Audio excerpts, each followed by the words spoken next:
तो ये आपकी चेयरमैन की जर्नी स्टार्ट से लेकर अभी जो चल रही है, ये कैसी रही? और एक्चुअली आपका क्या विजन है जीजेसी के लिए? क्योंकि मैं जहां पर भी इंटरव्यू करता हूं तो हर आदमी कहता है मुझे बेहतर करना है, इंडस्ट्री को प्रोग्रेस करना है, मुझे ये देना है, वो देना है। कुछ ना कुछ देने के लिए हम ऑर्गेनाइजेशन में आते हैं।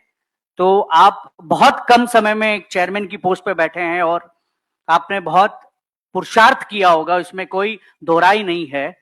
लेकिन ये आपकी जर्नी कैसे रही? आपने स्टार्ट कहां से किया? और ये चेयरमैन की जो जर्नी चल रही है, इसके बारे में आप क्या कहना चाहेंगे राजेश भाई? चेतन भाई, ये जर्नी बहुत लॉन्ग है। भले ही दिखती है अभी अभी, जिस तरह से एक बिल्डिंग बनती है तो उसका फाउंडेशन बनाने में टाइम लगता है, बाद में स्लैब्स डालने में बड़ा फास्ट हो जाता है। तो ये जर्नी काफी लॉन्ग है, फास्ट नहीं है। इतना है कि आपको अभी अभी दिखी है, 10 साल में 5 साल में आपको दिखी है। और इसकी स्टोरी वैसे 92 से स्टार्ट हो रही है देखा जाए तो। और आपने एक सबसे पहले ये कहा कि चेयरमैन की जो जर्नी है 5 साल की है। देखिए, जीजेसी में वैसे तो मैं 2005 से ही काम कर रहा हूं, और एक सोच रखी थी तब कि काम करने के लिए पद की जरूरत नहीं पड़ती, इसलिए 2005 से ही जीजीसी में जुड़ा था। और मैं पहले जोनल कमेटी मेंबर भी नहीं था, तब भी मुझे अच्छा लगता था यहाँ काम करना। और काम करना मतलब मेरी उसमें भी थोड़ी एक सेल्फिशनेस थी कि मुझे सीखने मिलता था। क्योंकि जितने भी लोग यहाँ पे जुड़े थे, वो मैंने एक खास बात ये देखी कि हर शहर के जितने भी टॉप ज्वेलर्स है वो इसके मेंबर थे।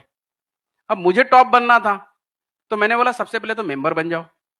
मेंबर बनने के बाद लोगों के साथ इंटरेक्शन होता था, तो समझता था कि हाँ, ये कैसे सोचते।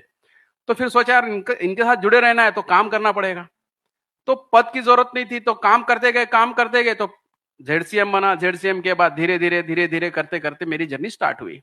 फिर कोऑपरेट डायरेक्टर करके मुझे यहाँ पे लिया गया, और बाद में फिर मुझे वाइस चेयरमैन बन के बाद में मैं अभी चेयरमैन हूं। तो ये मेरी जर्नी है पिछले 5 साल की। और मैं बार बार ये कहता हूं, हमारी इंडस्ट्री में समाज हो, संस्था हो, काउंसिल हो, यहां आपको देना होता है, लेकिन इतना भी, ये भी उतना ही पक्का है कि जितना देते हैं उससे ज्यादा आपको मिलता है।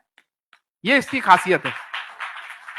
और मेरे पर्सनल लाइफ में शायद अशोक भाई, मैं बहुत बार आपको सुनाऊं, तब सबसे पहले इंटरेक्शन में अशोक भाई के साथ ही मेरा, मैं अशोक भाई को, हम लोग अकोला सुनने जाते थे, तब वो एक विनया करके प्रोग्राम था, तब उन्होंने किया था।